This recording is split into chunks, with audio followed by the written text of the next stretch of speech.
Meanwhile, Union Minister Nitin Gadkari reacted on the Nagpur violence and spoke about this violence. And let's watch या his सर्व words. परिस्थितीमध्ये नागपूरने नेहमी शांततेचा इतिहास हे नागपूरची विशेषता राहिलेली आहे। माझे सर्व बांधवांना विनंती आहे की त्यांनी कुठल्याही प्रकारच्या अफवांवर विश्वास ठेवू नये, शांतता प्रस्थापित करावी आणि कधीही रस्त्यावर येऊ नये। सगळ्यांनी कायदा आणि व्यवस्थेला सहकार्य करावं आणि सलोख्याचं आणि सौहार्दाचं वातावरण ठेवण्याची नागपूरची जी परंपरा आहे त्या परंपरेनुरूप आपला व्यवहार करावा।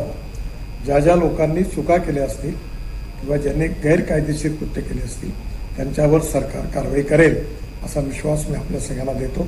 माननीय मुख्यमंत्र्यांनाही या संबंधातली सर्व माहिती मिळालेली आहे, त्यामुळे आपण कुठल्याही अफवांवर विश्वास न ठेवता आपण सगळ्यांनी सहकार्य करावं आणि प्रेमाचं सौहार्दाचं उत्तम वातावरण ठेवण्याकरता